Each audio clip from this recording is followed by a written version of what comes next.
મિત્રો હું છું કેર વાઘેલા ફરી આવી ગયો છું એક નવા વિડીયો સાથે। આજે આપણે જીએસટી વિશે થોડી બધી માહિતી મેળવશું। લાસ્ટ વિડીયોમાં આપણે કરવેરા વિશે જોયું હતું। બે પ્રકારના કરવેરા હોય, પ્રત્યક્ષ અને પરોક્ષ।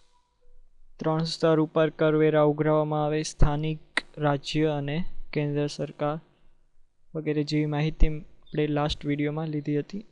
આ વિડીયોમાં આપણે જીએસટીની બંધારણીય પૂર્વ ભૂમિકા જોઈશું। જીએસટી કાયદાની બંધારણીય માન્યતા મળેલી છે, મીન્સ બંધારણમાં સુધારો કરીને જીએસટી લાવવામાં આવ્યું છે। એટલે જોઈએ આપણે સ્ટાર્ટ કરીએ। ભારત સમવાય તંત્ર શાસન વ્યવસ્થા ધરાવતો દેશ છે। દેશનું બંધારણ લેખિત છે અને તે સર્વોપરી ગણાય છે। ભારતની અંદર બંધારણ લેખિત સ્વરૂપમાં છે। ઘણા એવા દેશો છે અમુક એવા દેશો છે જ્યાં બંધારણ લેખિત સ્વરૂપમાં હોતું નથી, જેમ કે ઇંગ્લેન્ડ છે, ઇઝરાયલ છે। એવા દેશોમાં તેનું બંધારણ લેખિત હોતું નથી। આપણે અહીં લેખિતમાં છે અને એ સર્વોપરી ગણાય છે, મીન્સ બંધારણ સર્વોપરી હોય છે। નાણાં વિના કોઈ પણ સરકાર શાસન કરી શકે નહીં। નાણાં મેળવવાનો એક અતિ મહત્વનો સ્ત્રોત કરવેરા છે।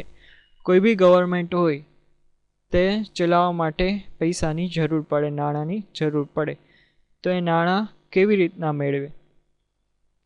તો એના માટે એ કર નાખે, પ્રજા ઉપર કરવેરા ઉઘરાવે પ્રજા પાસેથી, મીન્સ પબ્લિક પાસેથી।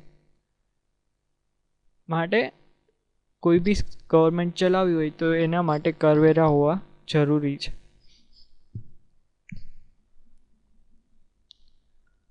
પરંતુ પ્રજા પાસેથી એ રીતે નાણાં મેળવવા માટે પ્રજાના પ્રતિનિધિઓની સંમતિ અનિવાર્ય છે।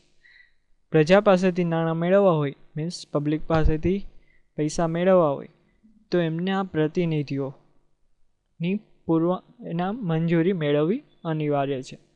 બંધારણના આર્ટિકલ 265 મુજબ કાયદાથી મળેલ અધિકાર સિવાય કોઈ કર નાખી શકાશે નહીં કે વસૂલી કરી શકાશે નહીં તેવી જોગવાઈ છે। 265 આર્ટિકલ્સમાં એવી જોગવાઈ છે કે કાયદાથી મળેલ અધિકાર સિવાય કોઈ પણ પબ્લિક ઉપર કોઈ પણ જાતનો કર નાખી શકાય નહીં અથવા તો કોઈ કર વસૂલ કરી શકાય નહીં, એવી બંધારણની અંદર જોગવાઈ છે।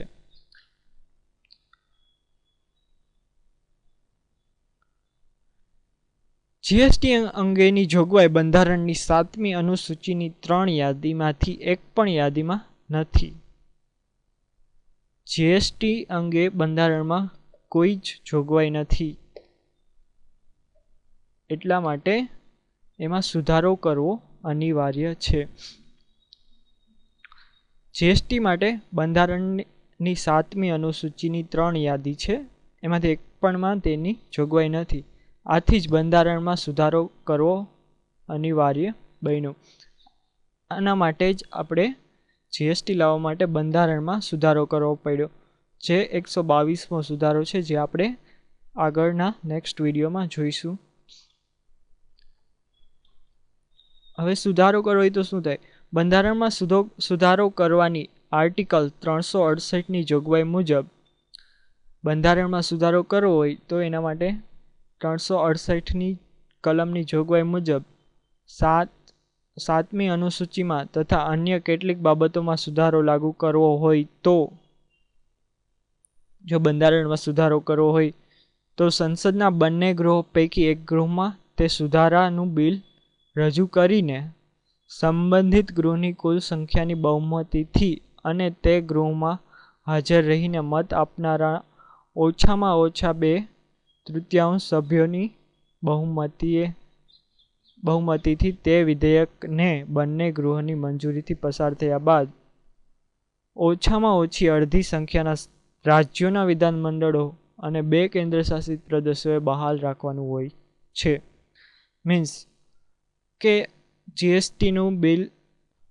જીએસટી લાવવા માટે બંધારણમાં સુધારો કરવો પડે, એના માટે બિલ સંસદના કોઈ બી એક ગૃહ એટલે કે લોકસભા રાજ્યસભામાં એને રજૂ કરવું પડે અને એ બિલને ઓછામાં ઓછા 2/3 સભ્યોની બહુમતી જોઈએ. એક ગૃહમાં મંજૂર થયા બાદ તેને બીજા ગૃહમાં મંજૂરી માટે મોકલવામાં અને બંને ગૃહમાંથી મંજૂરી મળી ગયા બાદ આપણા ભારતના જેટલા રાજ્યો છે તેના અડધા રાજ્યો એમાં મંજૂર થવું જોઈએ એ બિલ અને પ્લસમાં 2 કેન્દ્ર શાસિત પ્રદેશોમાં એ બિલ મોકલવામાં આવે અને એ બિલને રિલેટેડ ઠરાવો કરવામાં આવે રાજ્યોની અંદર રાજ્યોમાં અને 2 કેન્દ્ર શાસિત પ્રદેશોમાં. ઓછામાં ઓછા 2 કેન્દ્ર શાસિત પ્રદેશો અને રાજ્યોની અડધી સંખ્યા. મતલબના ઠરાવો પસાર થયા બાદ તે વિધેયક બિલને રાષ્ટ્રપતિ સમક્ષ મંજૂરી માટે રજૂ કરવાનું હોય છે. આટલી પ્રક્રિયા થઈ ગયા બાદ એને રાષ્ટ્રપતિ પાસે મંજૂર કરવા મોકલવામાં આવે છે. જીએસટી માટેનું બિલ રાષ્ટ્રપતિ ની મંજૂરી મળી ચૂકી છે અને 1 જુલાઈથી જીએસટી લાગુ પણ થઈ ગયેલ છે. આપણે જીએસટી વિશે આગળ જોઈશું, પણ આ એક સ્ટાર્ટિંગ છે તો આપણે સ્ટાર્ટિંગથી જોઈએ. બરાબર, તો પહેલાં તો એક ગૃહમાં પસાર કરવામાં આવે, પછી બંને ગૃહોમાં બિલ પસાર કરવામાં આવે, અડધા રાજ્યોમાં પસાર થાય, 2 કેન્દ્ર શાસિત પ્રદેશોમાં, ત્યારબાદ રાષ્ટ્રપતિ પાસે એ મંજૂરી માટે રાષ્ટ્રપતિની મંજૂરી મળ્યા બાદ તે મુજબ સુધારેલું ગણાશે. ત્યારબાદ એ સુધારો થયો ગણાય.